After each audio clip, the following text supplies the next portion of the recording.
খেলার খবর জানাবো এই পর্যায়ে এশিয়ান কাপ বাছাই প্রসঙ্গ। দ্বিতীয় দিনের মতো অনুশীলন করেছে বাংলাদেশ দল, তবে ভারতে প্রতিদিন নানা প্রতিকূলতার মুখোমুখি হতে হচ্ছে হামজা জামালদের। প্রথম দিন বাজে মাঠে অনুশীলনের পর দ্বিতীয় দিন করতে হয়েছে টার্ফে। দ্বিতীয় ম্যাচ ঘাসের মাঠে। শিলংয়ের প্রচণ্ড ঠান্ডার মুখোমুখি দল। সারাদিন বৃষ্টি হলেও প্র্যাকটিসের সময় তা থেকে মুক্তি মিলেছে। শিলং থেকে ফয়জুল ইসলামের রিপোর্ট, ক্যামেরায় মিনহাজ হোসাইন। উৎসবের খুশি হবে নগদে বেশি, কারণ ঘন্টায় ঘন্টায় আছে গিফট জেতার সুযোগ।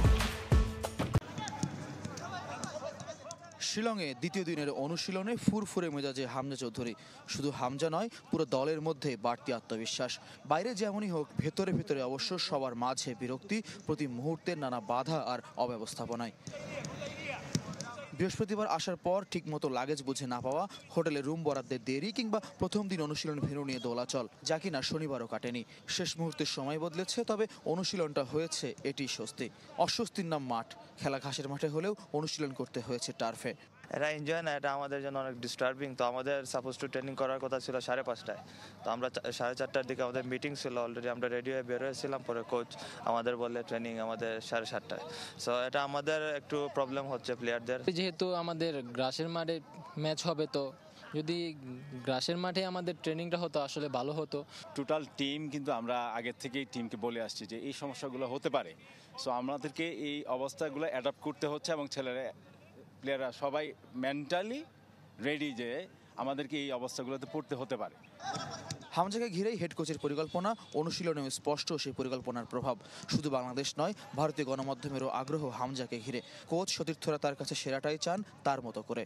হামজা ভাইয়ের যে বিষয়টা, আসলে আপনারা সবাই জানেন উনি অনেক উপরের লেভেলে ফুটবল খেলেছে। তো আমরা সবাই চেষ্টা করছি ওনার সাথে মানিয়ে নেওয়ার জন্য।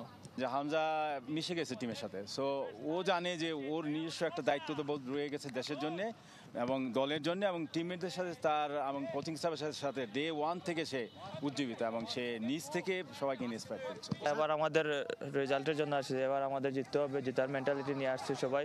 সো সবাই দোয়া করবেন আমরা যেন ম্যাচটা জিততে পারি। মঙ্গলবার ম্যাচ সামনে রেখে শিলংয়ে আর 2 সেশন পাবেন হাভিয়ার কাবরেরা, যার একটি হতে পারে ম্যাচ ভেন্যুতে। সেখানে অবশ্য রুদ্ধদ্বার অনুশীলন অব্যাহত রেখেছে স্বাগতিক ভারত। দেশের ফুটবলকে শুধু শক্তি সামর্থ্যে বদলে দিচ্ছেন তা নয়, সতীর্থদেরও বদলে দিচ্ছেন মানসিক দৃঢ়তায়। ম্যাচের দিন যত ঘনিয়ে আসছে, তত বাড়ছে বাংলাদেশের পূর্ণ পয়েন্টের আকাঙ্ক্ষা। ফয়জুল ইসলাম, চ্যানেল 24, শিলং, ভারত।